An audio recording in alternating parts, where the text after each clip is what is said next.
continuing the dialogue on the status of Native American education in Humboldt County, the ACLU report.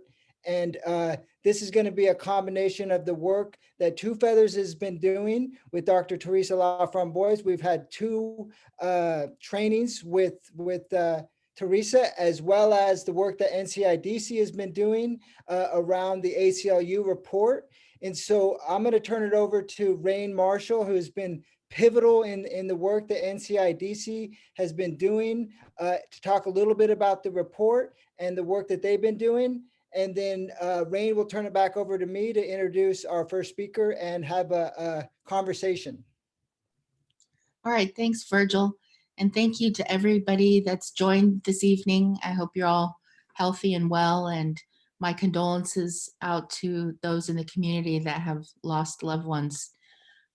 Specifically today, there was a loss, and yesterday there was a loss of a Yurok elder woman. So my condolences and prayers and thoughts go out to those families and friends and relatives.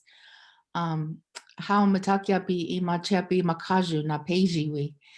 Chante washte na pe chiuzapi. I introduced myself in my native language. I am Ihanktawan Yankton Sioux, and I live here among the Wiyot people and Yurok and Hupa and Karuk and Talawa and many more tribes. And I am grateful to be a visitor and a guest on this land.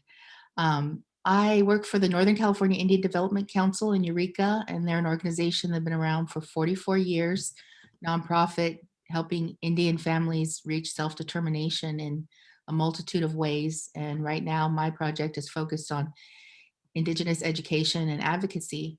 And I also, this project is partnered with the ACLU of Northern California, and they recently released a report that most of you in the audience have read called the Failing Grade Report of the Status of Indigenous Education in Humboldt County. And I'll briefly just highlight some of those points and those terrible statistics. One is that Indigenous students in Humboldt County have lower graduation rates, and this is over 4 years of study in 10 school districts.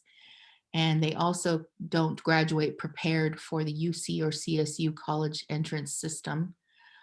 There's disparate outcomes in discipline, so higher suspension and expulsion rates, high absentee rate, and also lower scores in math and English. And also lack of mental health and counselors and social workers in the schools. So my goal with this project is to help through multiple ways, looking at long-term, systemic, transformational, revolutionary change in our schools. And I think taking this moment with COVID to rethink what school means and what education means is a really valuable moment for us to all seize and to carry on with this momentum. And even though that report is really terrible and the outcomes seem, that they're so historic and long-term, but I think that we're all moving in the right direction with events such as this. And I really am grateful and appreciate those participants that have continued to support this movement. And in terms of attending these workshops, either through NCIDC, through Two Feathers, or produced by other organizations locally. And it's really good to see all of you attend multiple ones.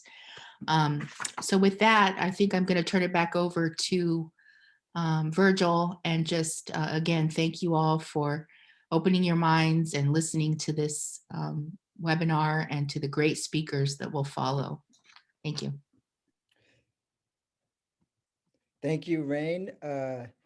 Wonderful work you're talking about, and hopefully this will be a wonderful event. And so how we're going to do it tonight is we're going to have Dr. Teresa Laframboy speak first, and then Dr. Santiago Rincon Gallardo will speak next, followed by Natalie Marie Scott. And then after those three presentations talks, we'll go into a panel with Rain, myself, the speakers, some local Native students, and others in the community. And so we'll plan to be done by 7 p.m. So without further ado, I'm going to introduce Dr. Teresa Laframboy, who's a professor of education from Stanford. She is a national expert on Native in school-based mental health, suicide prevention, cultural and racial identity development. And on a personal level, one of my main, if not main mentors in my professional career, really gave me my first shot and really helped me to do what we are trying to do with local Native students, which is to have confidence, which is to believe in myself. And she was the first one, I think, at a really, the status of her believing in myself really helped, her believing in me really helped me believing in myself. And so, Teresa, welcome. Thank you, Virgil. It's really nice to be back again. And I am really impressed with the number of people that are here today and that have been in the two previous meetings that we had before. So that feels really good. So I appreciate it. And thank you, Rain, for your kind words about, the family and yourself and your hopes and dreams for this kind of meeting. Let's see if we can do it. Okay. So this is, for those of you that have been to the previous two trainings by Dr. Laframboy, we've been talking about racial identity, racial ethnics, identity, and socialization. And so we're going to get into some of that, but I'm going to ask Teresa our first question just to kind of get us going. So our sort of broad question, and that question is, over the last 40 years, you've done a tremendous amount of work in tribal communities throughout the United States. You're one of the foremost leaders in school mental health, Native mental health, to name a few of your expertise. Can you talk about what you found that works well in Native communities with a specific focus on the integration of mental health, culture, and Native American students? This is kind of a tricky question because it's like not politically correct to point out one community versus another community and that kind of thing. I mean, I feel that way. I was just thinking about it, but I feel like maybe it's okay to talk about the work that I did with the Pueblo of Zuni because they have given me permission to do that. And I have been working off and on with them since 1989. But, in answer to your question, I think that, communities fluctuate in terms of readiness to want to go through some kind of curricular reform or intervention development, and also leadership shifts. And I'm sure you all see that in schools, with new administration comes new priorities and all those kinds of things. And so I would say that I can talk about 3 time periods with Zuni. And I can say that in 1989, when I was first asked to develop a curriculum for the Zuni Pueblo, it was because there had been 5 deaths by suicide in the high school, and the community consisted at that time of only 7,000 people. So they were very much affected by this. And they had been meeting in groups for a few years because they didn't want to have anybody from outside. But they felt like they weren't making progress. And so the superintendent, I met him and he invited me to come out and see if there's something that I would want to do. I was able to bring some students out. And then over a period of 3 years, we developed and evaluated the American Indian Life Skills curriculum. Then after a period of time, he left to go to another post, the Institute for American Indian Arts in Santa Fe. And other superintendents came in and the curriculum was shelved. It was, I think maybe there was 1 copy in the library, but that was it. And instead, there were other priorities for health promotion in the schools. And also, the incidence of suicidal behavior had gone down quite a bit as a result of the years that the curriculum had been in existence. I mean, we're not sure, but let's just say these things coincided. So anyway, it was kind of disappointing to me to know that, that it wasn't being used after all that work. And actually, Mr. Lewis, who was the superintendent of schools, and I wrote an article that is in Suicide and Life-Threatening Behaviors about the implementation and the challenges to continued implementation over time, et cetera. And then I developed a middle school version of the curriculum, and Mr. Lewis and I and others testified before the Senate Committee on Indian Affairs around Native youth suicide. And I was telling him about this middle school curriculum when we were visiting there. And he was able to get another grant to allow me to do an evaluation of that middle school curriculum in 2011. So I'm going back all those years later, and it was really interesting to do that. And now I was implementing it with the middle school, not the high school. And he was superintendent again. No, he wasn't superintendent. He was a community member, but I did know the superintendent from years past in another community. So I knew I was fortunate enough to know that superintendent prior to that experience as well. And in the development of the curriculum, it took his leadership, I will have to say, go back to '89, because, we were creating something that some of the people really were not too interested in, and maybe felt that we shouldn't be engaging in suicide prevention because of some of the beliefs that they had about speaking about it. There was a lot of stigma associated with it.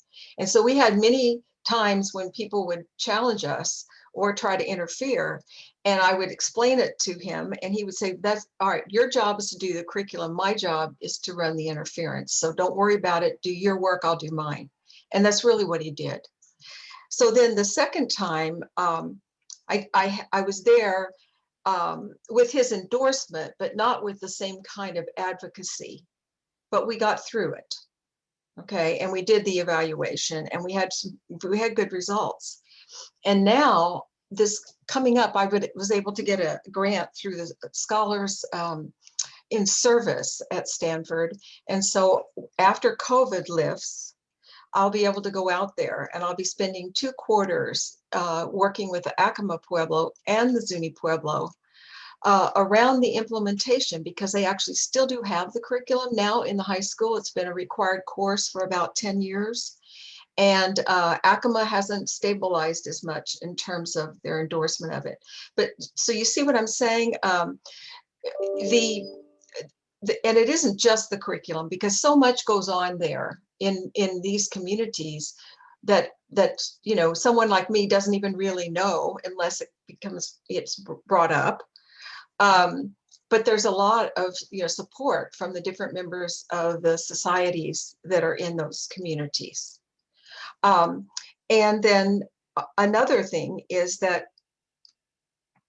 in the process of evaluating the curriculum 2 times, once in '89 and the second time in 2011, worked with the teachers. I did a lot of training. I was there 15 times in 3 years in the first phase, and not as often the second time. It was only in 1 year. But I always trained, teachers, trained tribal council members if they wanted it, school board members, and did trainings while I was there. And I found that they really integrated it into the fabric of the school. So as we were doing the testing of the curriculum, when I would give it the survey, I could see a certain segment of the survey where we were testing for suicidality. Okay, and I could just at a glance tell whether someone was critical or really at risk and should see someone just by the number of answers that they gave in a certain direction. And I would be able to, I knew the counselor so well, all I would have to do is say to the student, "Would you like to speak with Mr. So-and-so?" Or urge them if they didn't. And I just walk over to him and say, "I'd like, this is so-and-so," and he would take it from there. So it was a very natural, handing off to the counselor, and the psychologist at the Indian Health Service hospital provided weekly supervision to all the interventionists that were doing the curriculum. But that, so there again is, where you have a lot of community support, but it was earned over a lot of years, and it became a seamless process. So to me, that's the best story I can tell you of some of the experiences that I've had. This happened over time, and it's still going. And you know, and I'm looking forward to continuing. The reason I'm going back is because I've developed an implementation manual, but I want to improve upon it because of the success there. Thank you. And I think, you know, your program and model provides hope to much of Indian country because it is, you know, evidence-based or as close to evidence-based as we have in the sense of a curriculum that's Indigenous rooted. Mhm.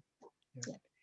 Thank you. And yeah, and so the follow-up question is based on our previous two trainings with you, you know, you talked a lot about Native American racial ethnic socialization and tied it with what you just talked about with American Indian life skills, uh, and including how understanding racial ethnic identity is important for schools, parents to understand. And so I wanted to see if you could just unpack a little bit what we mean by racial ethnic identity development and how it relates to student wellness, uh, mental health, student achievement, with a particular focus on today's times. Okay. Well, first of all, identity is the need for social recognition and a positive sense of self. And then there's an area within that that has been developed since the civil rights movement called racial ethnic identity development. And this is the beliefs and attitudes that we have about our ethnic group membership. It could be positive, it could be negative, or some gradation of that, but it's the beliefs and attitudes we have about that membership, as well as the different ways in which those beliefs and attitudes are passed on. So it really is very important. The reason it is, I think,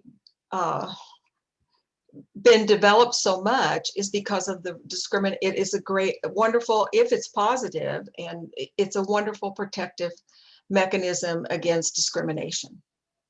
And we certainly know that discrimination has, you know, long-term effects in terms of academics, motivation to, you know, study, to do well in school. It has incredible effects on health outcomes, and certainly the work of David Williams. And now that we are learning all that we're learning about the wide differences in health disparities, but this process of, you know, social inequality and all the different experiences with discrimination, it's a stressor that constantly affects people in terms of anxiety, depression, and, you know, just the ability to handle that much stress over time. And in the area of racial ethnic identity, you know, we think of identity typically in psychological terms as something that's really important in adolescence, which it is, but for people of color, discrimination occurs throughout a lifetime. And so it's a continuous process of reacting to that discrimination. So that is why, you know, ethnic identity is important. Now, in terms of current times, I mean, just think about it. The COVID pandemic has really solidified for everybody incredible health disparities, right? We are going through a widening of the economic divide. I mean, this pandemic has actually helped accentuate it, so that there's, you know, that aspect of it. We're going through anti-Black racism. And a lot of attention to that.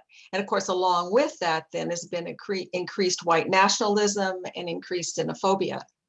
So it's a really, you know, and then if anybody that's watched the impeachment today, I mean, you know, it's a critical time. And that's why, you know, when I go back to the experience at Zuni, it was a critical time then because of what had happened in the number of suicides, the cluster that they had in a very small community, as it is a critical time now in terms of all of these different challenges socially and economically and physically that are converging at this time. And so that's why I think it's really important.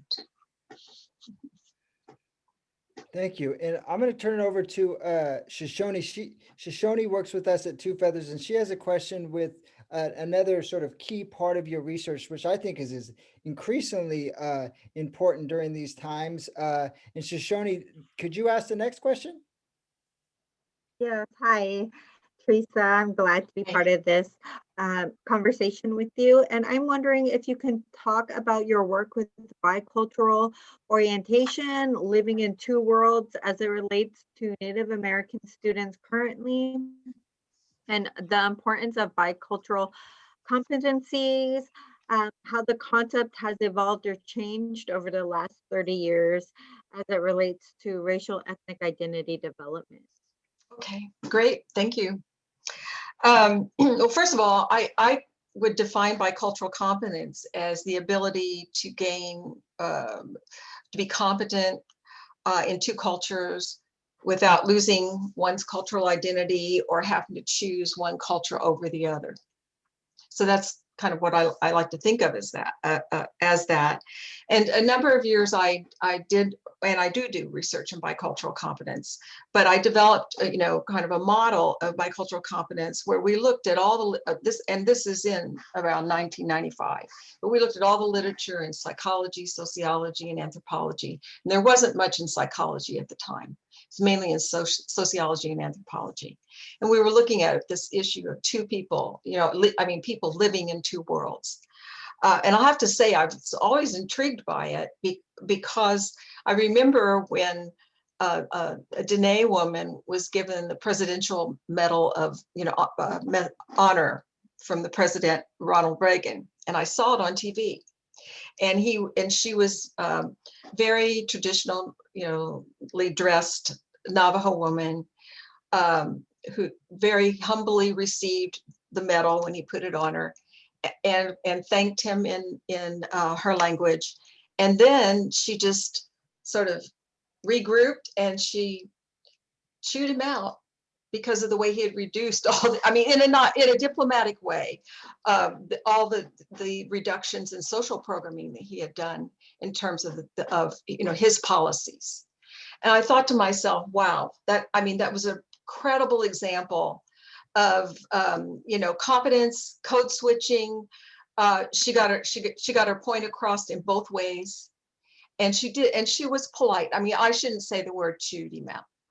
But she was very forceful in what she said, and it was very empowering, to see that. And to really, so when people keep talking about, a person living in two worlds is stranded between two cultures or straddling cultures, or a chameleon, or there's other metaphors like children that live in two worlds are horizon children, neither earth nor sky, things like that. I just felt like, well, it seems to me like a lot of people do it and they do it pretty well. How do we capture that? And that's what I was trying to find. So anyway, in the literature, what we came up with is a number of what we call competencies. And the first one is personal and cultural identity, because this would fit with racial ethnic identity. You have identity, as I first defined it, who you belong to and who your sense of self is. And then you have a sense of who you are ethnically or racially. And if you are operating in two cultures, especially if you're operating in interaction with mainstream culture, you need to have a clear sense of your own ethnic or racial identity, as well as mainstream identity, okay? Then there has to be knowledge and beliefs about both of those cultures. And of course, that's, unlimited in terms of what it could be, but you need, the more you have, the better you are at it. Another is that you would have to have positive attitudes towards both cultures, because if you didn't really like that other culture or you didn't respect that other culture, you'd be feeling a lot of angst in the process of interacting in two cultures. We have another term called bicultural efficacy, which is really confidence to interact in more than one culture, these two cultures, the native culture in this case and mainstream culture. It'd be important to be communication ability. And again, this is really a tall order, because for some tribal communities, if you don't pray in your own language, the creator might not hear you, right? It's very important to know the language, but then a lot of other, nations do not, the people are not fluent, but still you need to be know how to code switch, so to speak, in terms of the appropriate ways of communicating in one culture and the other culture. I talked about in there, we also talked about role repertoire, because a lot of people who experience this bicultural conflict are challenged by maybe competing roles. And I think about it like students at the university. I mean, they're students, they've got a test, there's a ceremony back home, and they have to make decisions, okay? There's the role of student, but there's also the role of being a cousin or an auntie or a daughter, or and that role of the family member. And so how do people learn how to manage those different roles and the conflicts and handle that? And then another competency that I would call is groundedness, which is sort of really being rooted, being clear, and feeling like a sense of surety in terms of where you are, where you're positioned in both places. So those were the kind of competencies. And as you can tell, again, now I'm trained as a counseling psychologist. And so I look a lot at social and behavioral aspects. So it's more behaviorally oriented. And then I think, Shoshani, your question also was how it's changed, right, over the years. And I think the major way that it's changed is that people are, it's really, it's in the mind that cultures meet, right? And so I think people are spending more time thinking about the cognitive aspects of biculturalism, like how, and the person, there's a woman, Bené Martinez, Dr. Bené Martinez, who's worked in this, and she's a personality researcher. I met her at UC Berkeley. And so she looks at cultural involvement, and she has two concepts. One is cultural blendedness, and the other one is cultural harmony. So blendedness would be like, you seamlessly see these things just happening pretty much together. Like I blend my native and my non-native cultures. But the harmony is a little bit about how if I experience conflict with it, I feel conflicted between my native and non-native cultures. I mean, that's simply put, and there are items for each of these. And so I think, so some of the later work now is looking at this bicultural integration. And so we just recently did a study with Native American high school students in which we were looking at whether or not biculturalism predicted self-esteem. And also then whether or not biculturalism or racial or ethnic identity affected biculturalism, or biculturalism affected racial and ethnic identity. And basically we found, and we had three different scales. One was a behavioral scale, Living in Two Worlds survey that I had developed, but then we also had this bicultural integration scale that looked at blendedness and harmony. And so we found that, yes, bicultural behavior and bicultural harmony predicted self-esteem. And then the reason we looked in the other direction is biculturalism affecting ethnic and racial identity is because so often I think people, when they hear about this work on biculturalism, they're afraid that if that's advanced with students, that maybe they will become less affiliated with their ethnic or racial identity. They may, because it's almost like, is it pressuring them to be more engaged in mainstream society than we really care to be, or that we want our children to be? And so we were looking at that. Does bicultural involvement or bicultural behavior, weaken racial or ethnic identity development? And we found that it didn't, that it strengthened. Bicultural behavior strengthened ethnic identity, bicultural behavior and bicultural blendedness strengthen racial identity. So we feel, pretty confident about the fact that it doesn't diminish, the biculturalism doesn't diminish racial identity, and that it can be very helpful in terms of academic performance and psychological well-being.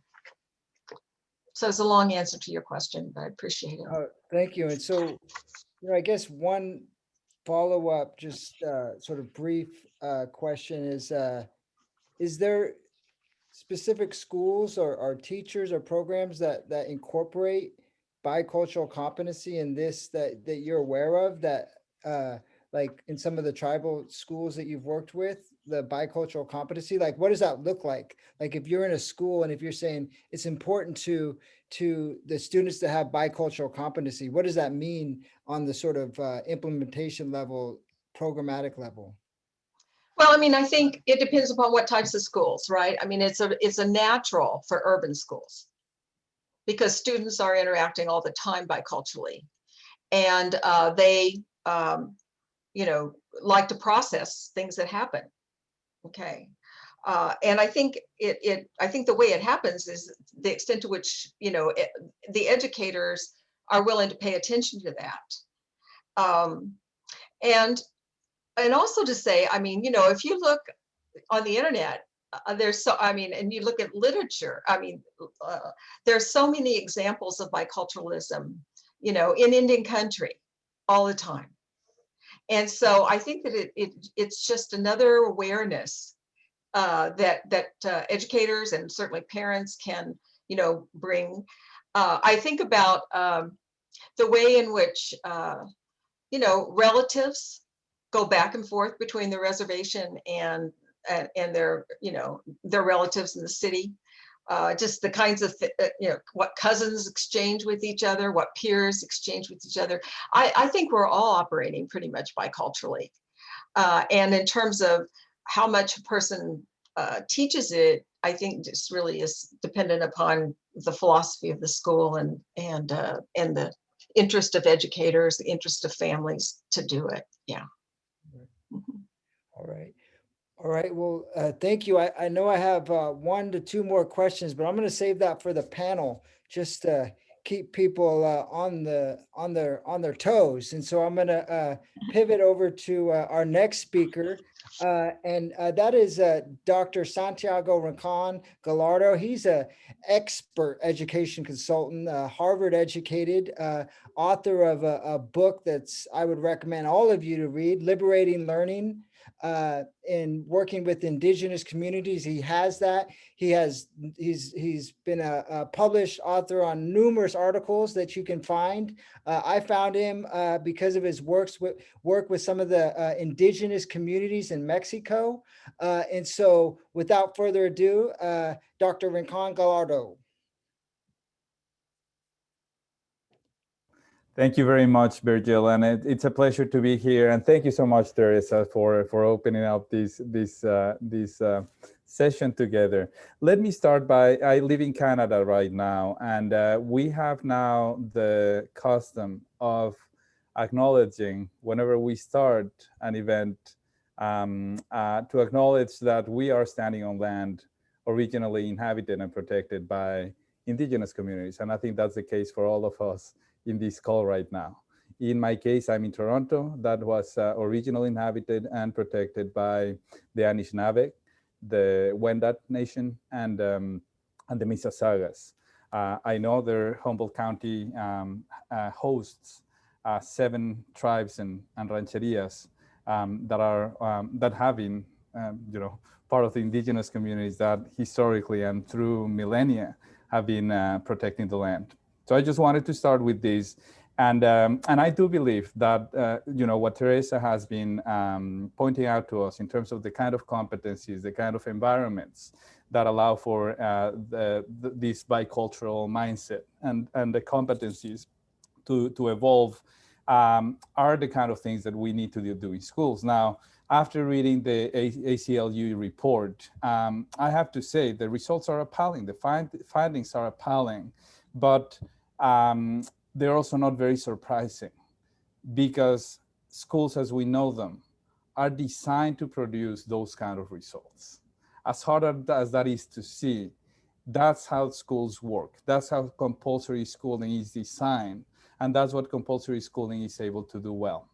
So what I want to do in this moment is just to offer some reflections as to what I think, what I believe we can do to make sure that Indigenous students and their communities are truly have true access to the kind of education that they deserve, that we all deserve, and that can be can help to enhance the human project. I'll talk a little bit about that, but before that, I just wanted to offer a few reflections on our current context. We are in times of crisis, and I don't know if anybody doubt that right now, but we are in a crisis of massive proportions. The revolutionary intellectual Antonio Gramsci used to talk about crisis as a moment where the system that existed is dead. The dominant system is dead, but the new system is not yet born. So the old system is dead. The new system is not yet born. And here I wanted to bring in the concept, the Chinese concept of crisis, the concept of Wei Ji, which is constituted by two main characters. The first character, Wei, means danger. That's the first meaning. That's the first concept that defines crisis. But the other one is multiple possibilities.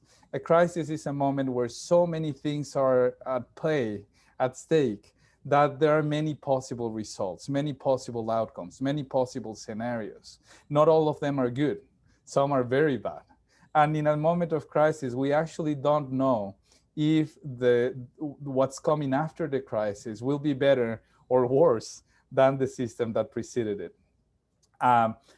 We are in times where nothing less than the human project is in jeopardy. It's at stake.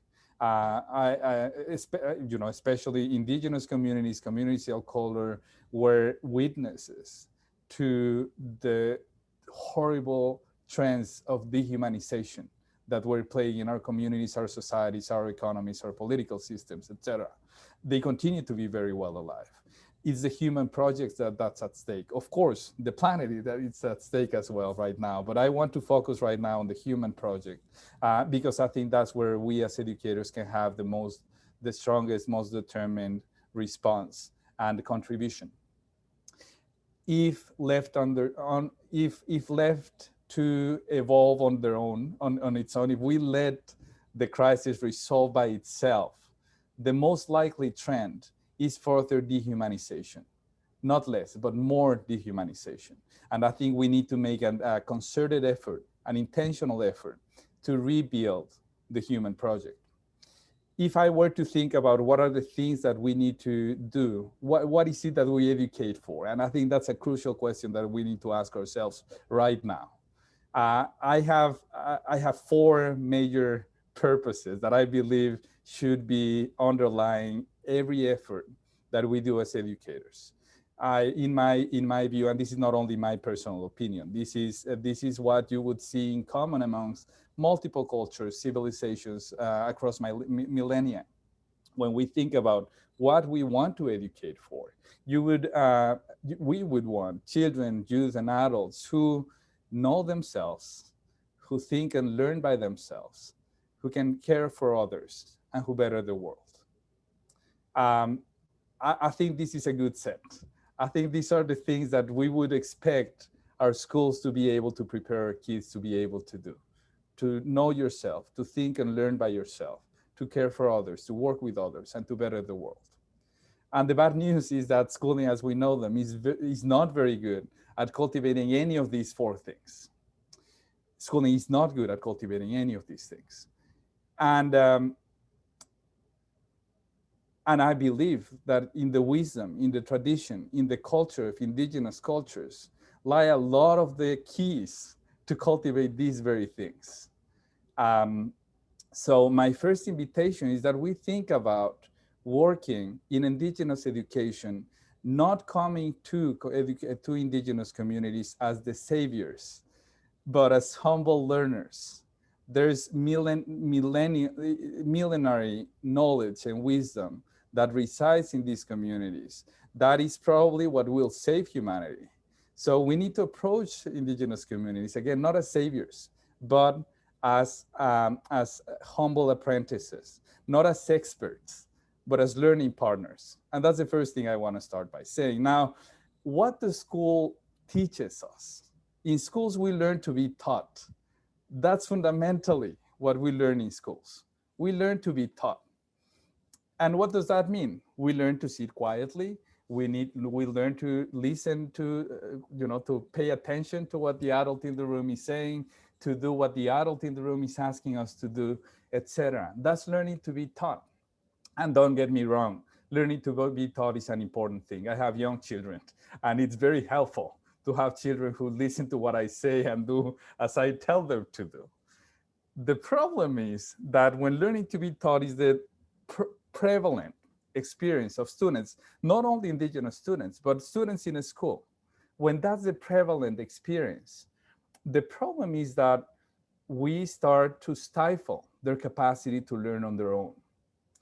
Learning to be taught and learning to learn are actually two very different things. Learning to be taught is about putting the responsibility to determine what is good, what is true, what is beautiful outside of yourself, in the teacher, in the principal, in the Ministry of Education, in the Department of Education, etc., outside of yourself.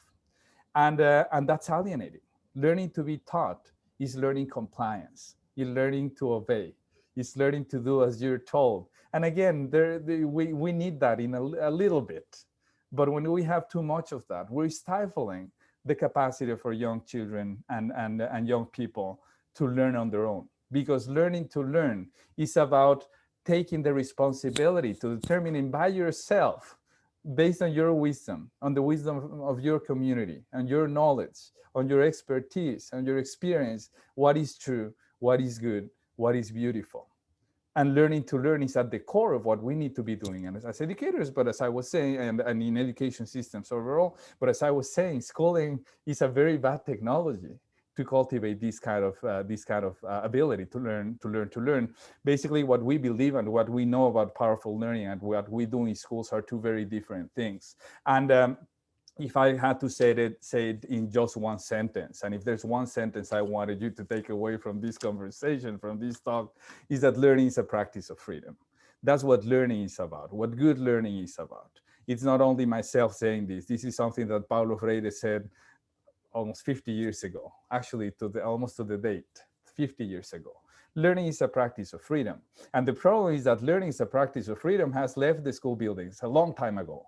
Again, not only for Indigenous students, but for almost every student who attends compulsory schooling. Learning is a practice of freedom, such a simple idea, yet not something that we can see very well alive in classrooms as we currently know them. Now, the thing that I was saying is that schooling, as we know, it is not very good at cultivating learning as a practice of freedom. It is not good at cultivating the kind of purposes that I had been talking about. Kids who know themselves, who learn and think by themselves, who work with others, who better the world. It's not good for it. But it's not good for it because compulsory schooling was not designed to cultivate powerful learning. Compulsory schooling has historically, for over a century, had three basic functions.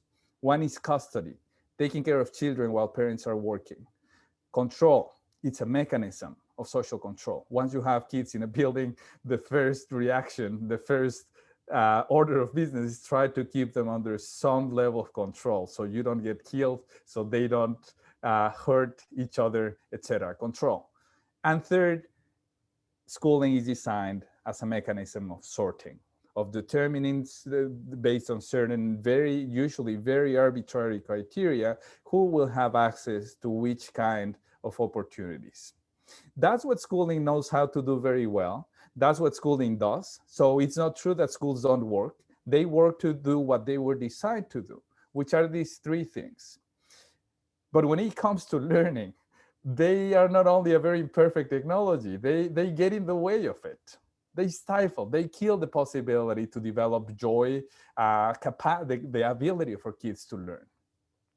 In the case of Indigenous groups, of Indigenous communities, but also across the global South, schooling has also been the way to continue the colonizing project. After slavery was no longer allowed by law, the societies needed another way to keep oppressed groups oppressed. And in many ways, schooling has continued that legacy.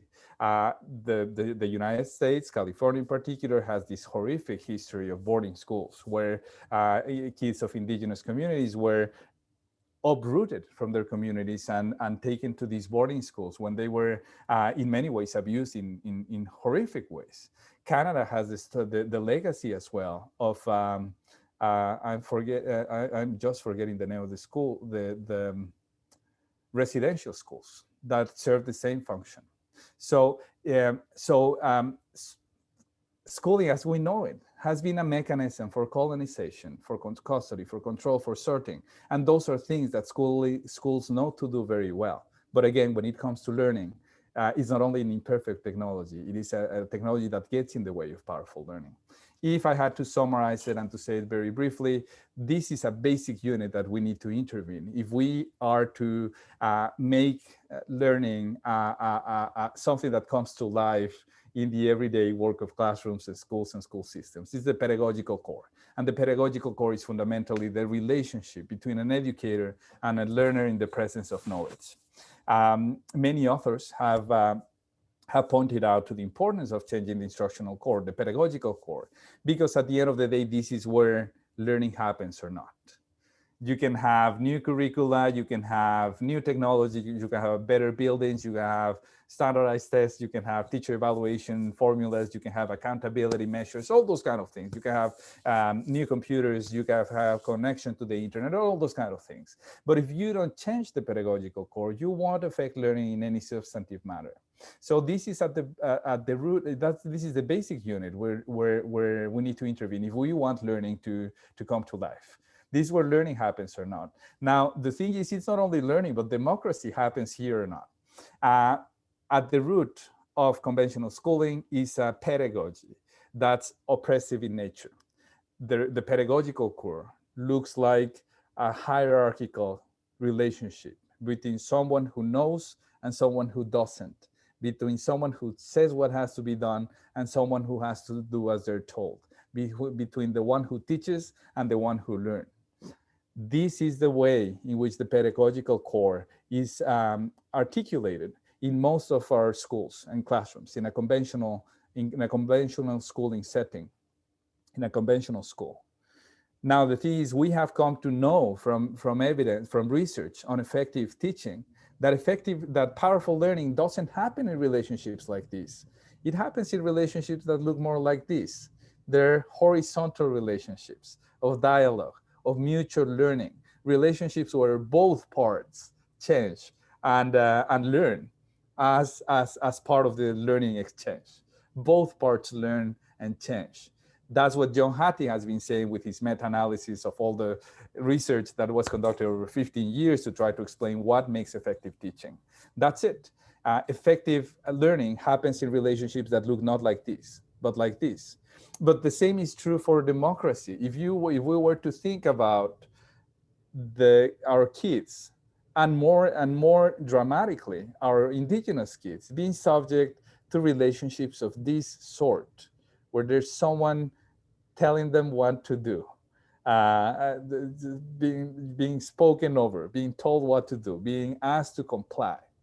The kind of mindsets, the kind of behaviors, the kind of attitudes that you cultivate when our children are subject to these type of relationships over and over again systematically are the kind of mindsets, behaviors, attitudes of authoritarian regimes, of dictatorships. Democracies, on the other hand, are configured in a way that the relationship between the state and the citizen is not like this, but like this. It's a relationship where both parts influence each other, learn from each other, change in the process of exchanging, of dialogue. That's what democracy is about.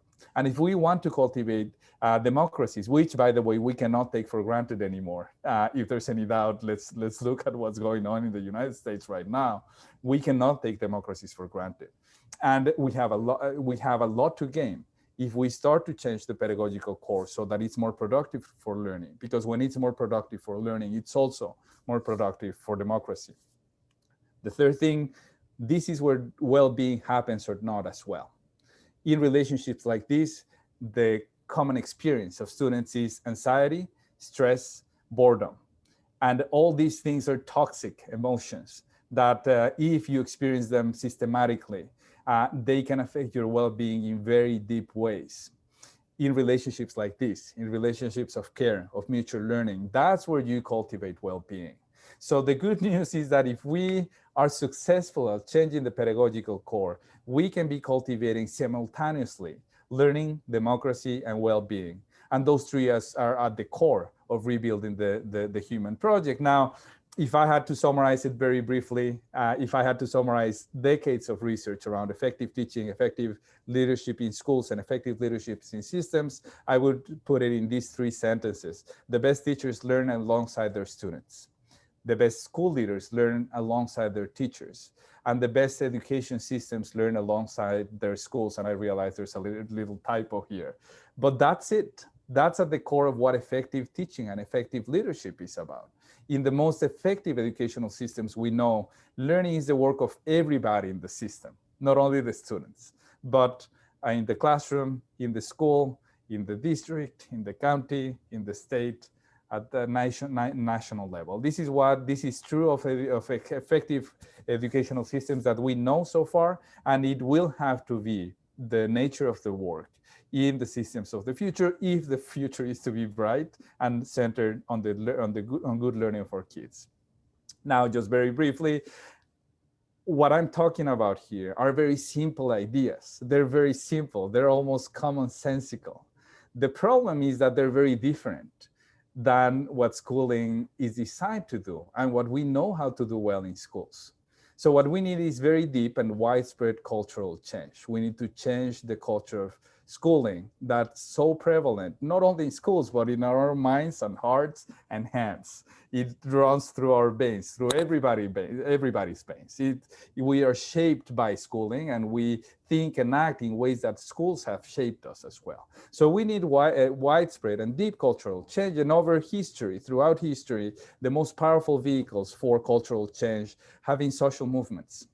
Not bureaucracies, but social movements have been historically the most powerful vehicles for deep and widespread cultural change. And I do believe that in their logic of operation lies some of the keys to change schools in the way that we have to change them, so that they become vehicles for the reconstruction of the human project. I won't say much more about this for now. I just want to say this idea of educational change as a social movement is not just a theoretical elucubration. There are some phenomenal examples across the global South that have been able to liberate learning across thousands of schools, 9,000 schools in Mexico, 20,000 schools in Colombia, 38,000 schools across this whole state of Tamil Nadu in India, about 1,000 schools in northern Egypt, that have changed the grammar of schooling in fundamental ways in the most marginalized communities across their countries, with phenomenal results, where kids in the most marginalized communities outperforming their peers in more privileged communities, outperforming them, not only doing relatively similar to them, outperforming them. I'm talking about Redes de Tutoría in Mexico, the Learning Community Project, or tutorial networks in Mexico, Escuela Nueva in Colombia, the activity-based learning project in Tamil Nadu in India, and community schools in Egypt. Many intellectuals, many academics that have studied these initiatives have said, these are social movements. These things work as social movements. They're not just a program or a project. They're not reforms. They are social movements in that they are serving as vehicles for widespread cultural renewal. They are vehicles for cultural renewal. They operate in the way that social movements operate, through collective organizing, through public narrative, through building alliances with people in power, through confronting when necessary people in power to be able to spread their pedagogical change initiatives, etc. Let me just say a couple of things very quickly, because I don't want to take over too much time. These movements are basically replacing the grammar of schooling with the language of learning. That's what they're doing. This is a little table that compares the two things, the grammar of school and the language of learning. I will share this with Virgil so that you guys can see this in some more detail. But I wanted to end with some reflections on equity. Historically, equity has become a very conservative force, and that's something to be concerned about and to pay attention to. Because in most efforts to promote educational equity that I know and that I have been able to learn about, equity is a practice of condescendence. It's about looking down at those historically marginalized. It's a practice of condescendence. And we need to start thinking about equity as a practice of solidarity, where we are showing up again, not as the condescending donor or the patronizing boss, but as learning partners with Indigenous communities. We have a lot to learn, and we need to learn a lot from Indigenous communities if we want to save the human project. And we can bring some of our expertise, of course. We cannot pretend we don't know certain things well, but we need to come in the spirit of learning partners, not outside experts. Some of the things that would kind of define equity as solidarity is that we would work not for Indigenous peoples, but alongside Indigenous peoples. We would not strive to reach the minimum acceptable, but the best possible. We would not work actually to catch up with the old game of schooling. We would take the lead with in the game of learning. That would be the idea, to take the lead in the game of learning. It would not be about narrow achievement goals, but about the holistic development of children. It's not from a point of view of lack of disadvantage, but one of assets and opportunities, not looking at treating diversity as a nuisance, but as a value. That's the notion of equity that I think we need to bring to our hearts, to our minds, as we pursue this kind of work. And let me just say briefly, this is one of my favorite tweets ever from the Stoic Emperor. And I think it summarizes in important ways the way in which where we are at right now and what's our task as educators, as leaders in education. For a few centuries, sapiens has tried to make him or herself like a machine.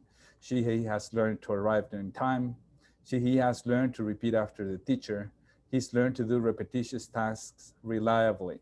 Machines are now better at being machines than sapiens is. Sapiens must now relearn how to be human. That's the nature of the work ahead of us. That's what we have to do. We have a lot to learn from Indigenous communities. I won't say it right now, but there are some really amazing examples of entire school districts that have recultured themselves in ways that put Indigenous cultures at the center of the work they do, not only for Indigenous kids, but for everybody. And that's where true equity starts to happen. I will talk a little bit more if there's a chance in the panel. I want to leave it here because I'm aware that I now use a lot of this time. Apologies. Here's my email, my Twitter account, and my website as well, if to continue the conversation. Thank you, Dr. Rincon Gallardo. Well done. Great start to the evening with both of you. And now we have our last speaker of the night, who is Natalie Marie Scott. She is Hoopa, a Hoopa tribal member, a high school teacher locally. Natalie has a master's in education from Stanford, a science teaching credential, undergrad degree from Stanford University. I think she's maybe a former student of Dr. Laframboy's. I know her brother, I think, yes, I do think she is, but doing great work up in Hoopa in really tying some of the work that you all just talked about. And so welcome, Natalie. Hello, everyone. So I'm going to go ahead and share my screen. I've prepared some slides for us. So hopefully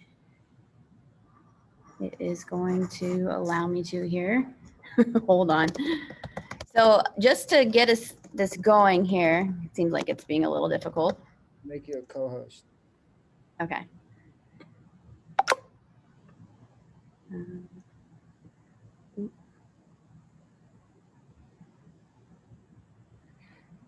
So one moment. Okay, that's all right. I have to leave and then join again, it says, sorry. All right.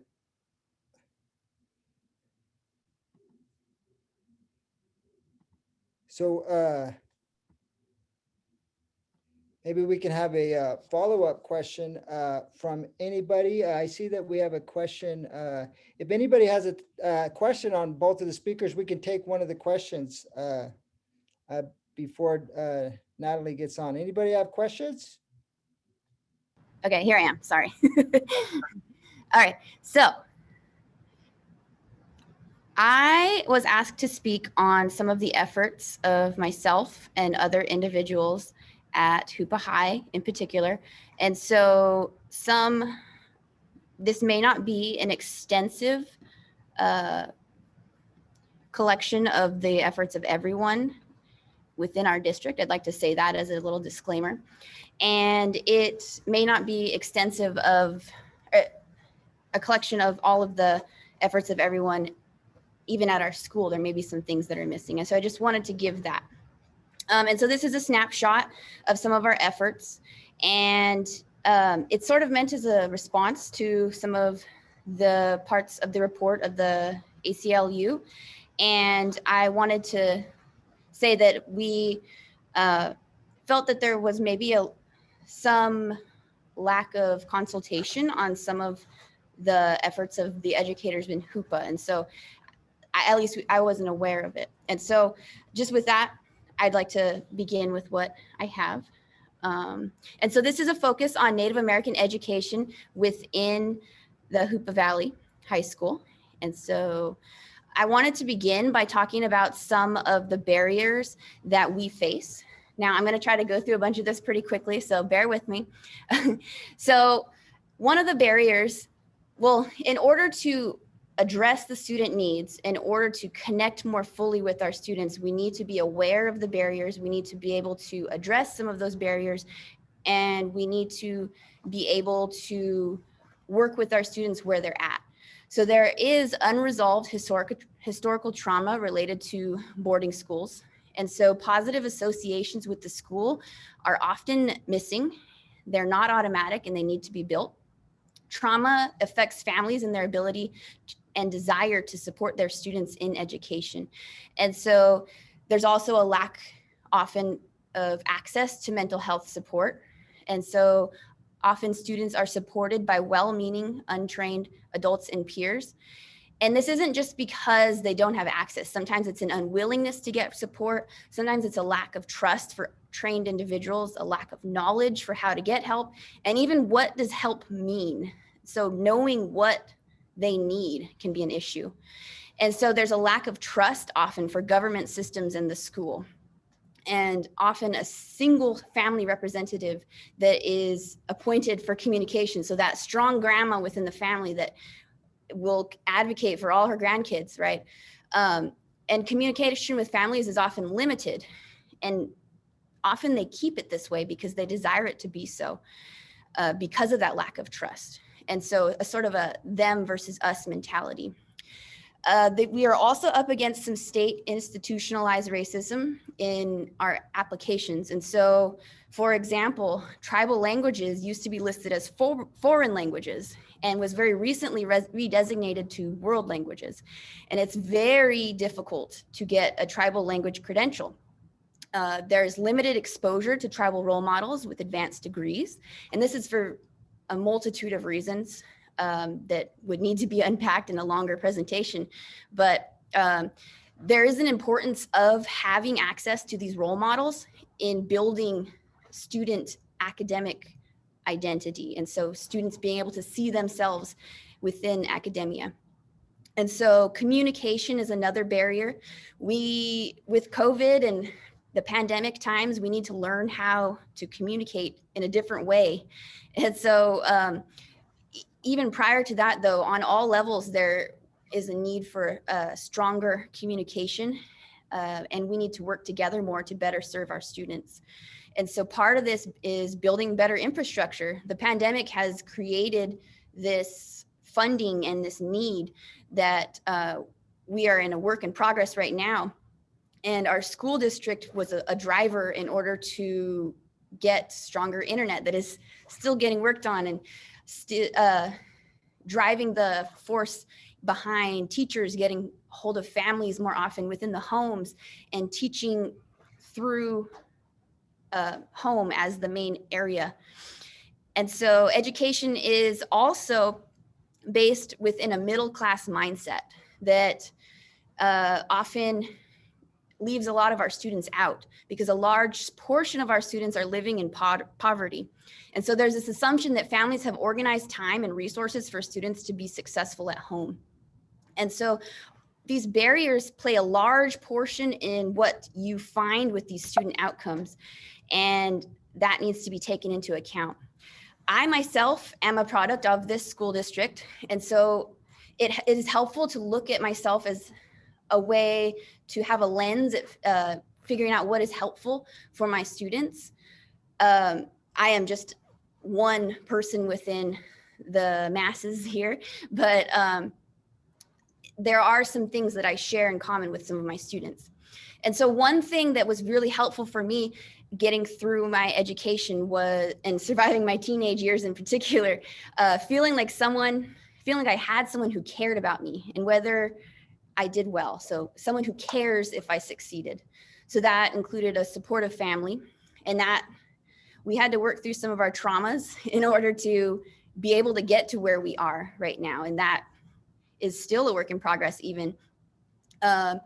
Teachers and staff in both high school and college that loved me. I could feel that love, and it was even more evident when I made mistakes. They didn't run away, they didn't shun me, they brought me closer.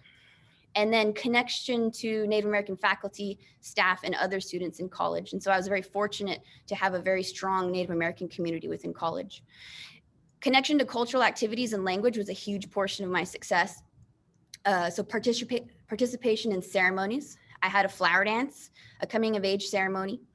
I've participated in many other ceremonies within my life. And participating in Hoopa language. We have a very strong language program at our school through Hoopa 4, so every year in high school. We have a local history program at our school. And then in college, I participated in Native American studies and cultural activities. That was kind of some of my fun that I would do within my classes, was those Native American studies classes, and I ended up minoring in it. So health, exercise, and participation in sports was also an outlet for me.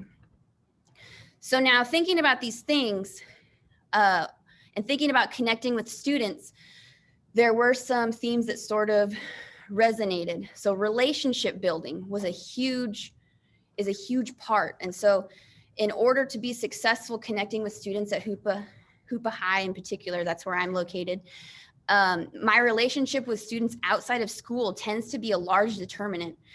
And my relationship with the students can often be a large predictor of their effort and a large predictor of their overall success and growth, more so than many other factors.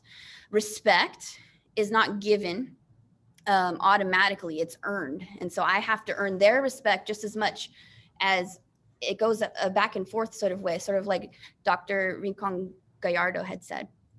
How you are as a human being is also important. And so culturally, we took care of each other. We have a culture of generosity. We shared resources. That's something that I can feel when I'm working with my students. They want to see what you share and they'll share back with you. Flexibility with communication. And so parent and family contact in community rather than at school. I'll do some conferences at the store here and there, check in with some families, or at the gas station. You'll see them often out in the community more easily than you can get them on the phone sometimes. Variability and connectivity in a very large area within our district. And so it pushes you to communicate in ways you haven't tried before, and working together as a school to communicate, we found more success. And so some people don't have internet. Some people don't have regular electricity. They run on generators. Some people don't have a cell phone, and they have different ways of getting a hold of me. Another thing that's a big theme is coming up with attainable goals together. And so sort of an unofficial individualized learning plan with my students. And so getting to know what they need, getting to know how I can reach them better. And every student learns in a different way, and honoring that rather than stifling it and saying, you need to do this in order to be successful in my class. We're going to work together to figure out how you can be successful. Okay, another theme that I wanted to talk about that was a little larger was that student needs come before academics. And so often these were very basic needs, and it's more of a middle class versus poverty sort of barrier as opposed to a cultural barrier. There is this area, there is a large need for some of these needs to be met. And so social emotional needs, a desire to talk to a caring adult about problems. Students often need help processing traumas, emotions, and challenges, need healthy outlets. And they also need social emotional education, how to take care of themselves socially, emotionally. There's also physical needs. So having food, clothing and laundry, electricity to charge devices, feminine products, transportation, a safe place from traumas, and variability in academic support at home is a huge thing. And so space and time to do classwork. Large families can be living together within a small space. And so one of the pieces of advice that was given today to a student that I heard was, maybe you should go do your homework in the car. It might be cold, but maybe you can just have a space that's quiet, right? And because it's a reality that there's large families and lots of children, and it's hard to create that space. Families have a hard time. And so having the tools and organization needed, as well as explicit lessons on organization. This isn't something that's necessarily taught at home. We need to teach it here. And as silly as it sounds, the ability to get a signature. Is there going to be someone at home to sign the paper? Is there going to be someone at home that can fill out this paperwork? That can be really challenging. And so in order to address a lot of these themes that have come up, a lot of these barriers here at Hoopa High, we have a lot of different things that we're doing. We have outreach staff that is dedicated to getting students to school and keeping them here. We're trained in trauma-informed educational principles. We've had many trainings on this. We have historically informative SEL curriculum. And so there's current efforts that we are developing this, and it's evolving as our needs change. And so with the different needs that are arising with the pandemic, with the different needs, as we get different students, different things come up.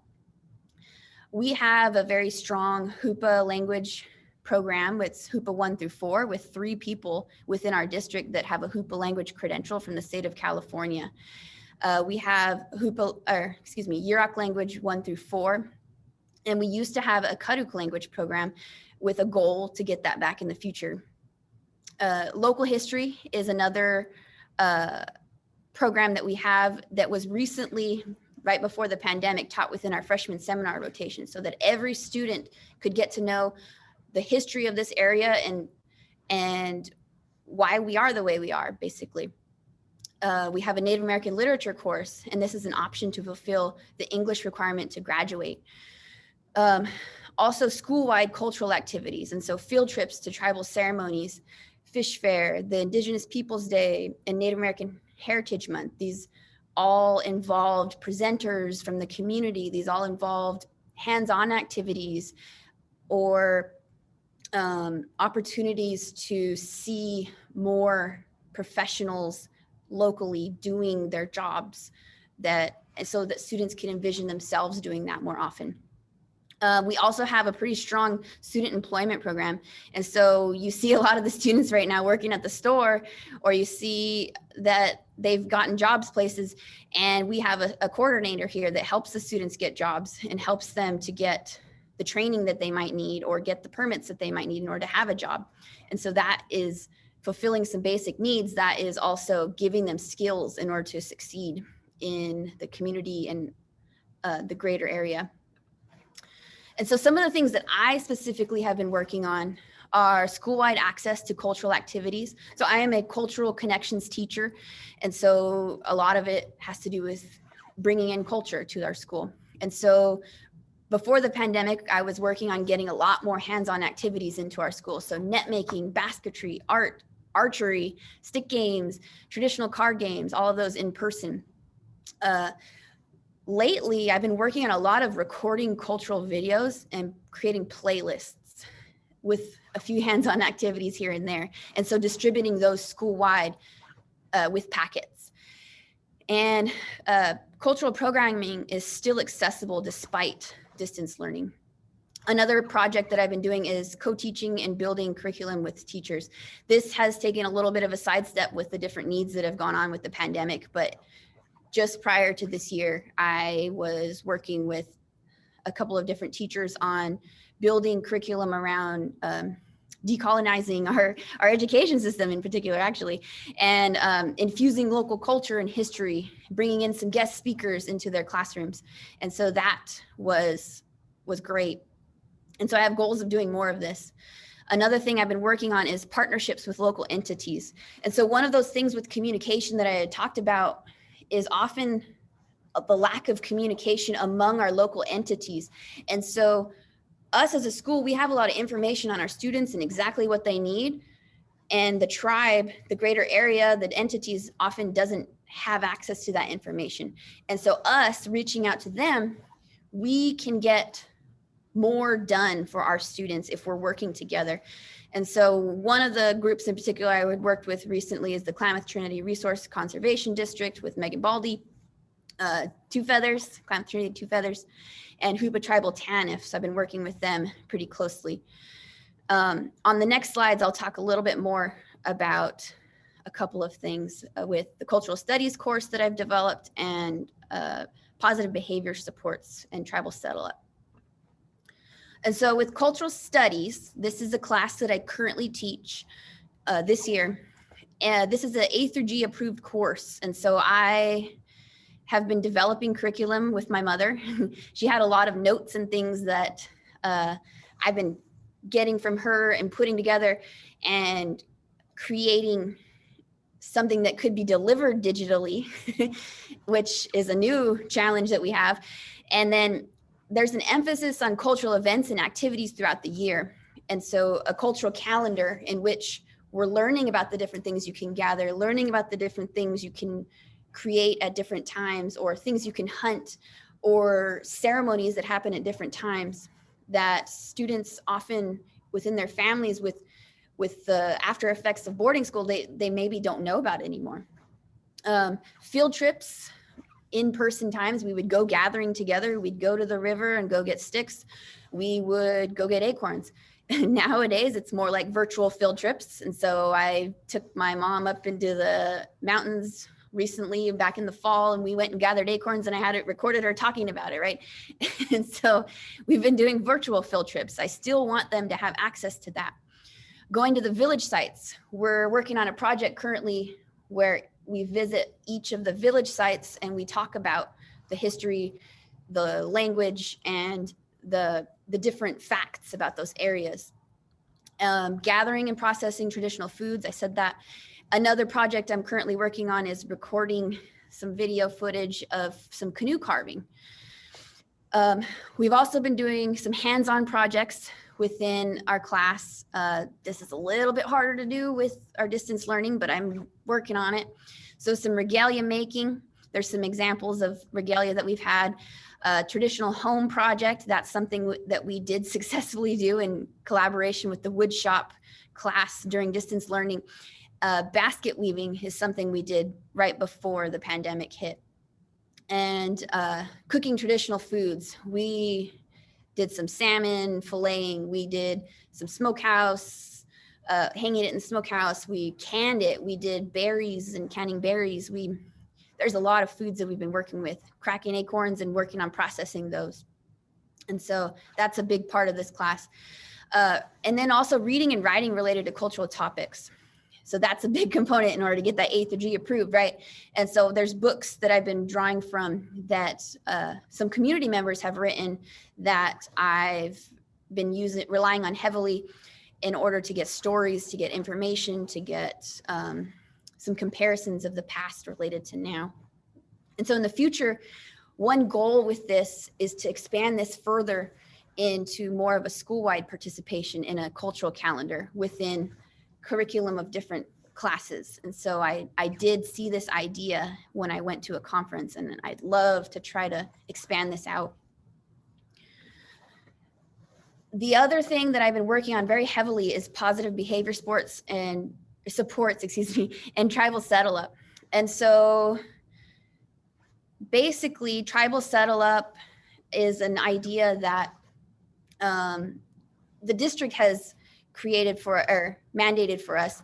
And it is a way of sort of righting a wrong that you might have done within the community or to an individual, to a family. And it's a matter of coming to an agreement, a mediation that often requires payment in order to make things right. And so bringing that idea into our school, into our behavior supports, into our discipline program. And so I created a Dentalium dollar currency. This is what it looks like currently, but it could change because we're currently working on some collaborations with different groups with positive behavior supports. And these Dentalium dollars are given to students for exhibiting good person and good student skills and behaviors. So some examples are respect, responsibility, communication, collaboration, kindness, integrity, participation, and community service. And so it's really trying to build some of that positive association with school that is missing. So me recognizing that you are doing those positive things that are going to help you be successful, that's what I'm trying to do. And there's these dollars have some value to them. So there's options for spending them. You can use them within the Settle Up program. And so they're used as a form of currency to right or wrong with the school or with another student or with the teacher.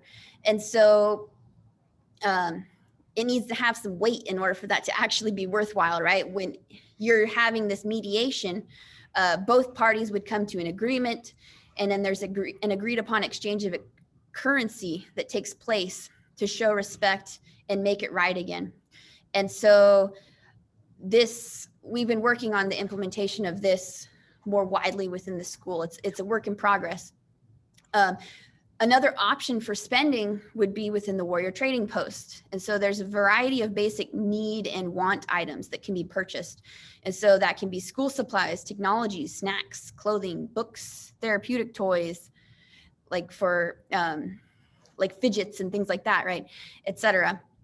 And so in the future, my goal with this is to help increase the school participation and our effectiveness within both Settle Up and these positive behavior supports. And so encouraging that within more classrooms. Okay, so I feel like I maybe went over some time, but that's what I've got. So it's at the end. Thank you. That was wonderful. Thank you. And a good way to tie it all up and show the great work that we're doing in our community. And so we have the first question. Now we're going to pivot over to the panel for the next 25 minutes. And so I'm going to turn it over to our first question, who is going to be Sasha Nera, who's a freshman at Arcata High. Are you there, Sasha? Are you ready to ask your question? Yeah. So I'm a freshman at Arcata High, and I was wondering what students like me can do to make system changes that last. Thank you. Would anybody from the panel like to take it?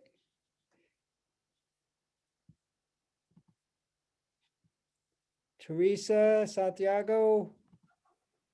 So I think that is the question, Sasha, what you can do to help support the system change that's going on right now? Is that what you mean? Yeah, as a student. As a student.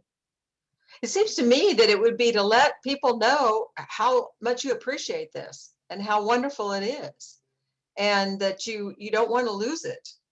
And maybe even to get your family aware of what's going on, so that if after you graduate, someone wants to take away some of what Natalie's doing, or they think, so the political winds go a different way or something, that families can go, to the school and, to the tribal leaders to say, we want this to stay. I mean, I really think you have an advocacy effort. I think ethnic studies in colleges came about as a result of hunger strikes of students, and, or sitting in on the president's office, those kind of taking over a bridge. I mean, those kinds of things. So I think your advocacy would be very important in sustaining this really important work.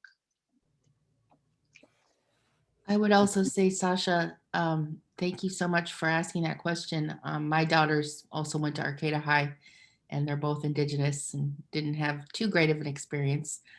And I think you just have to use your own voice, use it with the Native American Club, try to make recruit more members and put pressure on your teachers to incorporate this type of knowledge, Indigenous knowledge. Call them out when they do something that seems to be in a respectful way, or after class, to make them address the Indigenous perspective on all these Eurocentric topics that you have to survive through. And this is pre-COVID. I don't know what classes are looking like virtually now, but I think teachers are more open-minded to presenting more of an Indigenous perspective right now at this moment. So I would just encourage you to keep, showing that interest with your teachers and asking for more of that kind of homework, curriculum, experiences. And if I may add, thank you, Sasha. That's a brilliant question, and I agree with what Teresa has been saying. What I don't know if it was Rain that participated just now, but what I would add is don't ever estimate the power of adults with power, seeing what you have become as a result of doing this kind of work. Of course, part of the work has to be around pushing back and advocating, but part of it is also presenting yourself and those of your colleagues that have been going through these very powerful learning experiences to people who are influential in the system, so they can see in you not only what you say, but in who you are, who you have become as a result of this work. Just to ask, isn't this what you would aspire every student to become? Not exactly what I am, but the confidence I have developed, the love I have developed for my culture, for my learning, the new confidence I have in myself. Isn't this what Humboldt County wants? And I think it's going to be hard for them to say no. And once they say yes, then I think you have a good point to say, okay, so look, these things are helping, but these things are also getting in the way.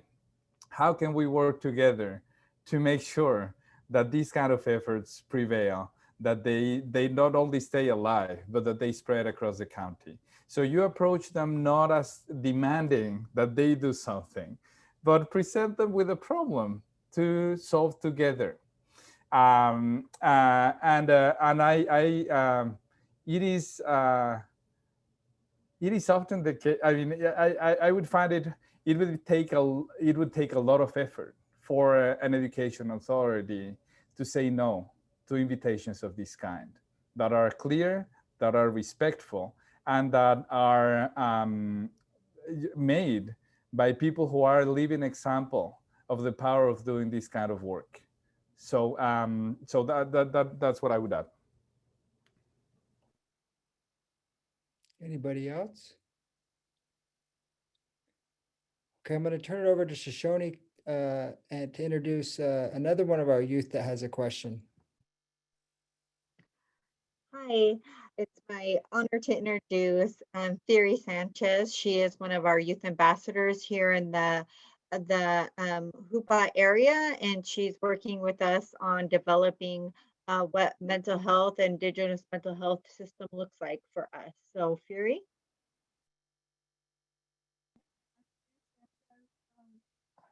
Are there any current Native-led schools or programs you are inspired by?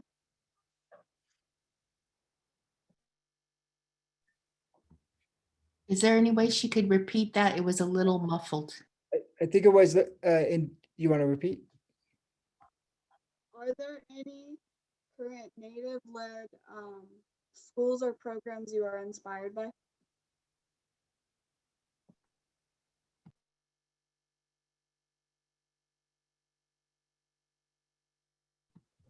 Any of our panelists want to take a shot at that? If I may start, I believe the question is if there are any schools or programs that we are inspired by. Like Indigenous-led, Native-led. Yeah. I said, I announced that I was going to just talk about a few examples that I've come across, that I've come to know, and that are doing some really powerful work around indigenous pedagogies and culturally responsive pedagogies. One of them is the Mikma Education Authority in Nova Scotia in Canada. It's an education authority that oversees 13 reserve schools, indigenous reserve schools. And they have done a phenomenal job of helping kids in all these, in the schools for these 13 reservations, to be able to succeed in both worlds, as Dr. Teresa was talking about before. They have been able to create partnerships with the university, the local university, so that they can attract members of the Mikma community as teachers, to the extent that now 50% of the teaching force in these schools are Mikma.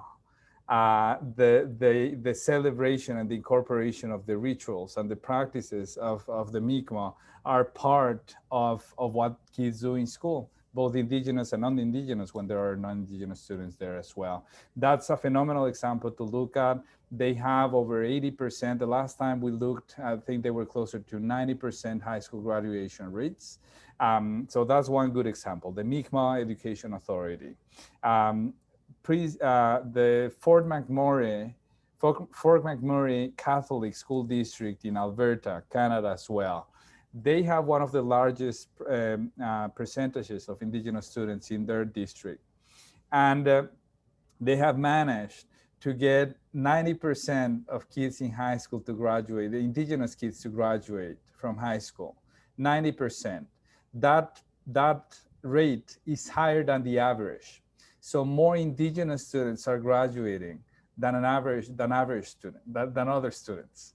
That's the kind of results we're talking about, where it's not about closing the achievement gap, but turning it around so that kids in indigenous communities are doing better than a regular student, a conventional student. I think those are the kind of results to look into. This district has developed phenomenal partnerships with the indigenous with elders from the indigenous communities. The elders are part of the educational program.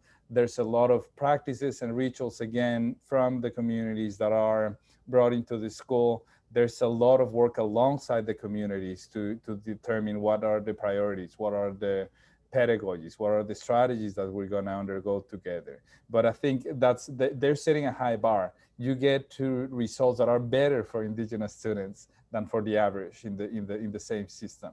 And the third one is the Prince George, the school district 57 in British Columbia, also in Canada. But they have been doing a lot of work to bring in indigenous cultures into the lives of schools. They have been doing a lot of participatory action research with kids. First, to try to understand why so many were dropping out of schools, but then to try to develop proactive measures to make sure that the kids were not only not harassed in schools, but that they felt a sense of belonging and efficacy, which Dr. Teresa Laframboy was talking about in their everyday life in the schools. Those are some of the ideas. The last thing I will say, there was a couple decades ago a council on the Canadian Council on Learning, that was a federal body created by the government, that did some phenomenal work around creating, with a lot of consultation and work with all the indigenous communities, the First Nations, the Métis, the Inuit communities in Canada, a framework to define learning from an indigenous perspective, just to define what learning is, and what then should be outcomes for learning, and how they should be assessed. There's phenomenal work already advanced in those, with this organization. It doesn't exist anymore, but the tools, the resources are still available and accessible. So I think part of the work we have to do is not only thinking about how to make sure that kids in indigenous communities, indigenous kids,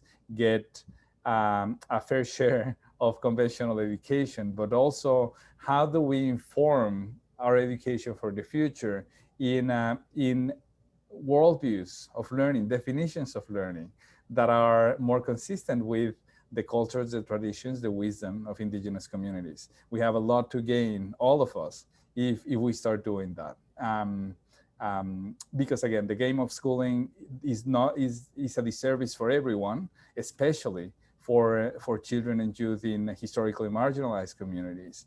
And we're at a breaking point, and we need to create a different thing that cultivates learning, well-being, equity in fundamentally different ways than schooling has been doing. And I do believe that some of this work and some of the kind of latent knowledge and wisdom in Indigenous communities lie lots of the keys to the future of education. I'll leave it there for now. Thank you. Any of the other panelists? The question is, it's inspired by Native-driven schools.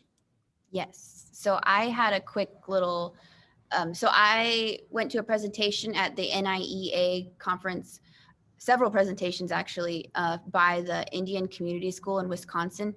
And their entire school is based upon a cultural calendar that goes year round, and there's a set of standards that was determined for cultural learning that was set up by the community, by the tribes. There's 3 tribes there. I can't remember exactly which tribes at the moment, but they decided upon these standards that they wanted each student to know before they left their school system. And so alongside the state standards, they're teaching these tribal standards. And this calendar that they have goes along with these standards, goes along with a tribal value, and goes along with a cultural theme for each month that each teacher hits upon. And so that was a huge inspiration for me when I went to that presentation. And so Indian Community School in Wisconsin. Any of the, Teresa, I thought I saw, Well, I had a reaction, which is a really good one. And I kept thinking, well, couldn't it, first of all, I'm wondering what educators that are on the program are thinking, okay? And then I'm thinking, well,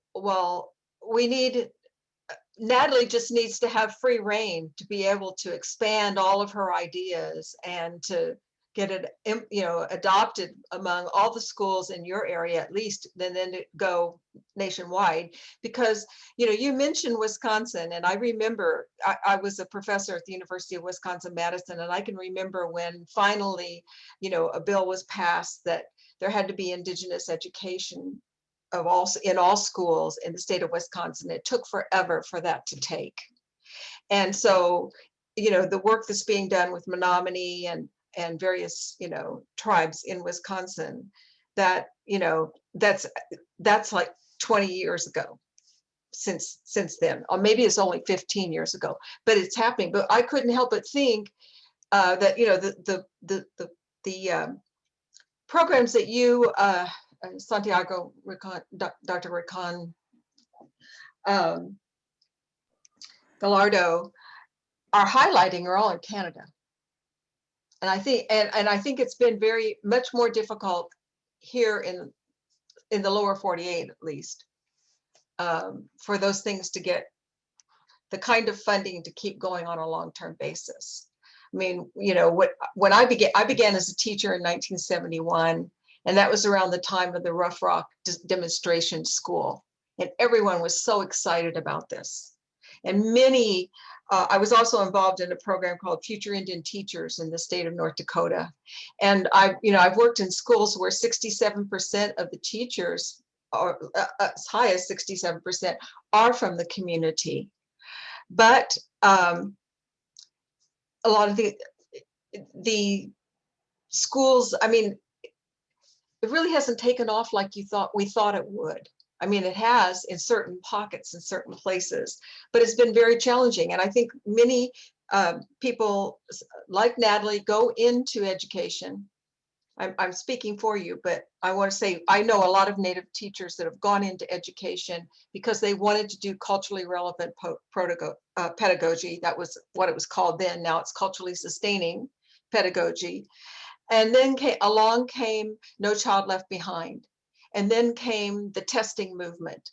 and it came, in which schools are graded, and then many Native teachers left the field because that wasn't what they went into education for. And so it seems like we have fewer Native teachers nationwide than we did, at least a decade ago, or 15 years ago or so. And so now I think we're at a period of time, like you mentioned, Santiago, of crisis. Yes, we are in crisis, and it's an opportunity. And because of every educator has had to, rethink education in terms of COVID. And so this can be a time where maybe that kind of energy keeps, going, that we do, I hate to use the word reform, but that we continue to question our practices, and we need to think about, because, when you're talking about why educate, I guess I'm optimistic. I think of schools as sanctuaries. I think that schools well done can be sanctuaries. There are a lot of students for whom school is the only place they get a meal. For some, it's the only place they feel safe. It's the only place that they will encounter role models that can help build them up, to be doing so well. So they can also learn to know themselves. They can also think and learn for themselves, and learn to care for others. All of this, the kinds of things that Natalie's talking about, really build that sense of community, and probably allow for the kind of social, emotional, development, character building that, traditional mentoring and apprenticeship practices were, designed to do. Thank you. Any other panelists before we turn it over to our next question on this last question? Okay, I'm going to turn it over to our panelist, Maggie Peters, and she has a question. Maggie? Yep, I'm here. I think that Natalie beat me to this one, but I would like to hear some other ideas from the panelists, so I will go ahead and ask. In reflection of the origin of education in this country, the end goals have been determined by those in power for the purposes of promoting white supremacy and colonial mindsets. If equity is truly attainable, the educational end goals must be radically reformed to reflect historically oppressed perspectives, which may prioritize cultural values and knowledge over mainstream educational standards. What reforms do you see are necessary to create an educational system that allows for Native communities to define their own end goals and still be recognized in achievement measurements?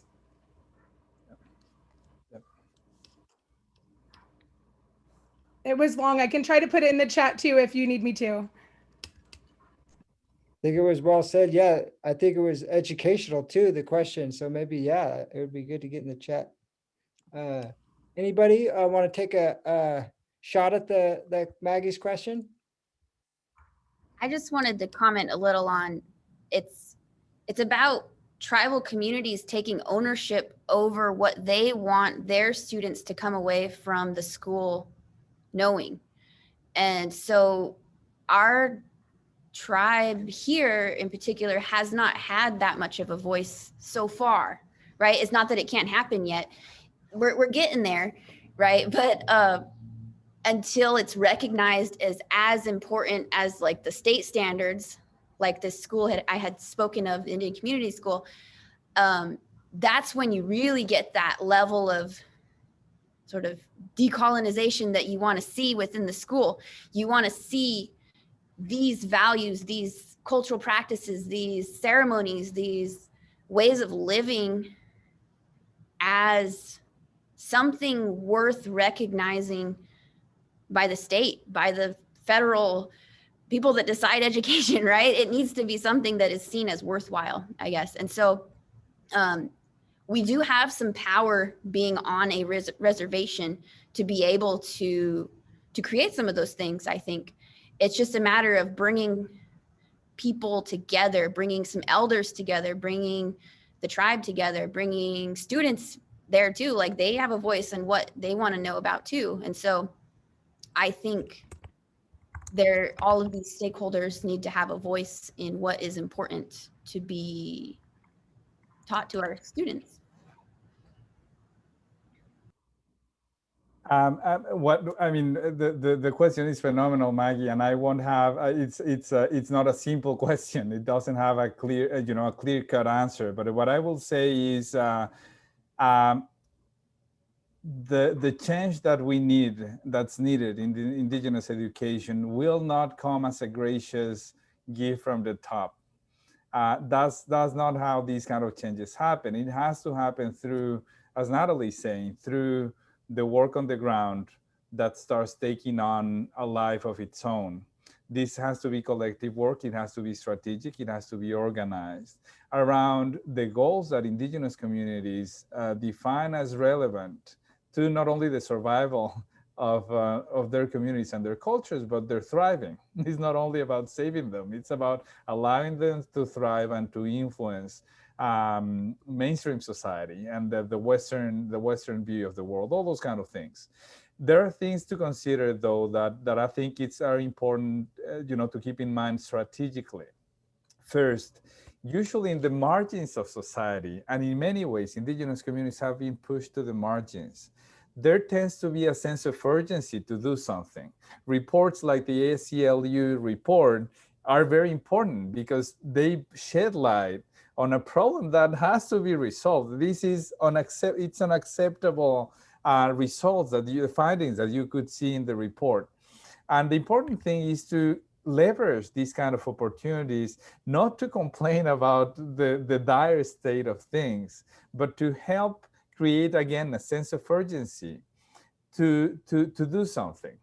Now, the good news is that very often educational leaders at the top can get as far as knowing that there's a problem here, but usually don't have very good solutions, and honestly don't know what to do about it, right? So that creates windows of opportunity where people in power can be more open to radical departures from conventional solutions. And I think those are the things to look for, where folks are realizing, okay, we have to do something here, although we have no idea what to do, because the conventional solutions won't solve the problem. That you can come into there with solutions where you request and you demand for some autonomy to determine how to do things and to move away from the norm. But the important thing is to be committed to show powerful results, not only in terms of conventional measures. I think that's the least important. I mean, for our purposes, this would be the least important thing to do. But when you start showing things like kids in rural schools in Mexico outperforming kids in urban schools, or in Colombia, when you see Indigenous kids in Fort McMurray outperforming non-Indigenous kids in terms of how much the rates at which they're graduating from high school, then you're saying, okay, I'm beating the odds here. I'm showing you the results, but I'm doing something much deeper than increasing standardized test scores and all that BS. It's important to pay attention to that, but knowing that should not be the driving force. The driving force is cultivating the powerful environments for learning that our kids need to develop joy and confidence to learn and to navigate the two worlds, their own cultures and the Western culture as well. So those are some of the ideas, and let me just leave a final reflection on what strategies from a perspective of social movements. Strategy is how do you turn what you have into what you need to get what you want. That's what strategy is about. It is about how you turn what you have into what you need to get what you want. And that's how social movements operate. Seemingly powerless groups of people who end up defeating remarkable odds. They do it not through a lot of resources, but through a lot of resourcefulness. It is about seeing what are the resources within our power that we can mobilize to get what we want, that we can turn into assets to get what we want. We can discuss these things in more detail. I mean, I would love to learn more in detail about what the reality of Humboldt County is, etc. But I think a push, for example, to include Indigenous students in the count for LCFF, for the local control funding formula, could be an interesting thing to do. I don't think Indigenous students are currently, are currently part of the formula to determine the resources that go to schools and districts. I don't think they are. I think it's mostly around Black students and Latino students. I don't think there's anything around Indigenous students in that formula, and that may be a way to think about it. Right now, I'm speculating, but LCFF, in my view, is a great opportunity to bring additional resources to the school that most need them, and they could be leveraged in powerful ways. And the last thing to say, LCFF also in its articulation also requires consultation with communities. And I think that's something that those spaces that I'm hoping that the county is opening for consultation with the communities can be occupied more, and they can invite the presence. And if not invited, can have the presence, even if uninvited, of Indigenous communities to determine priorities for the county, for the district's funding priorities, all those kind of things. Thank you. Any of the other panelists with Maggie's question? Well, I'd just like to say that I think it's encouraging teachers to just be courageous and brave, and to take those textbooks that are on the school list or the California State Standard list as just guidelines. I have a legal background, and I've been kind of researching, well, can a teacher get in trouble if they don't teach from the textbook on the recommended list? And I can't find any law that says that they do. So I think they're just guidelines, and especially the ones that are problematic, that have triggers in them about colonialism and manifest destiny and glorifying murderous, genocidal people like Columbus. I think teachers just need to think outside the box and think about what benefits the diversity of all the students in the classroom, to learn from Indigenous models in every subject and year round. So that's all.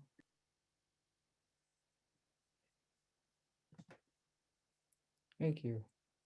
Anybody else? Teresa? I think it's been well said already. But I would add to what the person just commented on, is I also think it takes a community to be behind those teachers that take those risks as well. Because I think then there's repercussions when you do take those risks, and it's good. But if the community's behind, it'd be a lot harder to get rid of that teacher if in fact they do deviate from the standard curriculum. Yeah, no, I ditto what Dr. Teresa Laframboy is saying. I think it's the time to be courageous and audacious, but also not naive. Knowing about the upsurge of white supremacy and the amplification of highly destructive and racist ways to be in the world, mostly by white people. It is very important that you stay protected, that you are cautious to read the environment. And I think part of the work is also finding the allies who can stand in front where attacks are coming. Mostly white allies. I think that's a very important part of the equation. But knowing that audacity and safety are not necessarily mutually exclusive. I think it's important to be courageous, ambitious, audacious, but careful, but not naive. There's a lot of forces around that will very likely want to shut down the efforts that you're trying to bring to life. Some of them very dangerous, and I think it's important to know that. And to be prepared to stay safe. And I think community the protection of your community, the alliance with your community is crucial. And I also wondered if you couldn't have your own school district. I mean, that's what happened with the Zuni Pueblo. They became their own school district in order to be making their own decisions about the curriculum and their practices.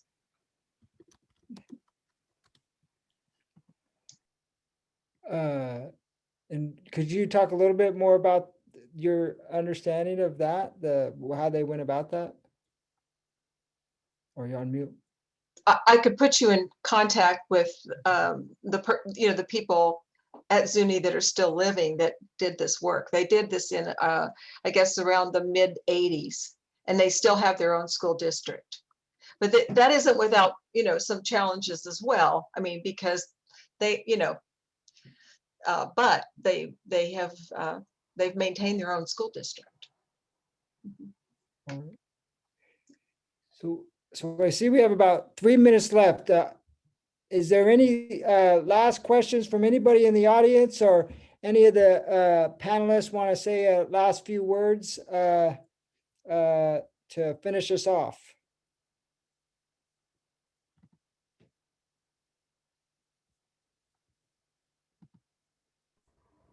I just have a brief statement about the agency, and I'm interested, in the 2 minutes that we have left, how the panelists feel about giving agency to historically oppressed people and then saying, okay, we have caused a lot of damage. We see that our system isn't working for you. Now you get to make the decisions. To me, that seems very scary, and that, how do you have a reaction to that at all?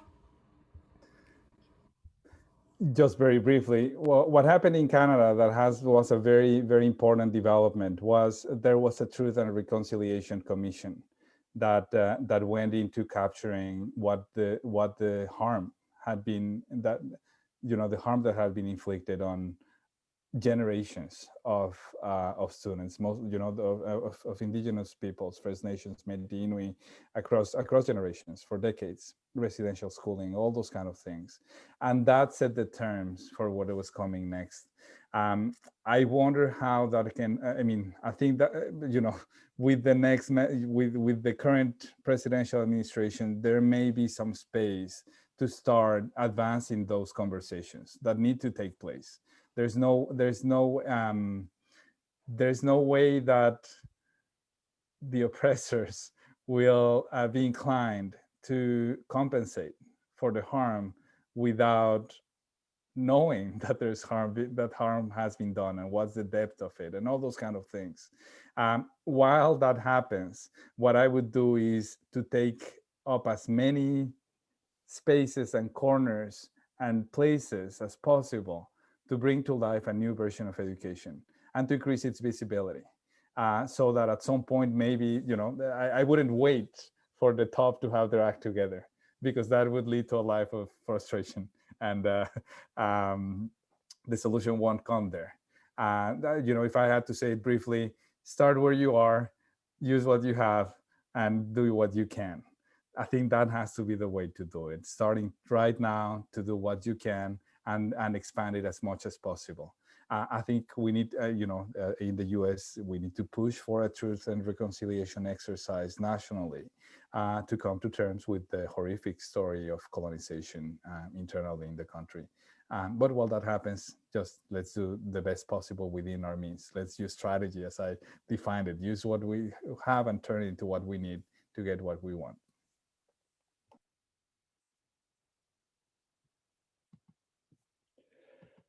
All right. Well, thank you. We're right on the button, 7 o'clock. I want to thank everybody. I want to thank NCIDC, the ACLU, Northern California, Maggie for the great questions, Natalie, Santiago, Teresa, everybody that came in. I think the ACLU report and what NCIDC has done is really profound and can continue to be built on to really change the systems in Humboldt County around education. So thank you, and we're out.